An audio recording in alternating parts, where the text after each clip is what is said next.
If there was ever a Bills home game that made a case for a domed stadium, it was the playoff contest in January against the New England Patriots. The mercury dropped to 4 degrees, the wind chill to -5. But that game was an outlier, the coldest in decades. I tracked the weather for Bills' regular season and playoff games all the way back to 2002. That's 157 games over 20 seasons. There weren't a lot of extreme weather games. Surprisingly, only 14 home games were played in temperatures where the daytime high was below freezing. Way fewer than half of games were played on warm, sunny days. Game time highs topped 70 degrees only 29 times.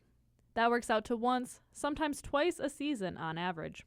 Perhaps most surprising, 2 inches or more of snow fell on only 6 game days, including the whiteout that buried players and fans alike against the Indianapolis Colts in 2017. John Lang, known to Bills fans and television viewers as Elvis, was at that game, and other snowy affairs. I love the elements. I want snow games. I love to see Miami or the Southern teams come up here in in December, and I love to watch them freeze. Rain is another matter. The worst part is when it's cold and rainy. Just once you get wet, it's hard to recover from that. The National Weather Service at Buffalo International Airport, the closest weather station to the stadium, recorded record rainfall on 3 game days. Almost all of the other 54 rain days involved precipitation of less than 1/10 of an inch. My research showed that a typical Bills game was played with daytime highs in the 40s and 50s. In a word, meh. But the fans don't seem to mind. The weather contributes highly to the enjoyment of the game, both, whether you're all bundled up or whether you're there in your t-shirt and shorts. It's part of the experience. Whether conditions affect the outcome of games is debatable.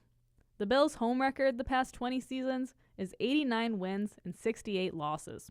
It's not like the open air has helped us win a Super Bowl yet. The season ticket holders I interviewed had mixed emotions about the prospect of building a domed stadium, something the Bills owners are opposed to.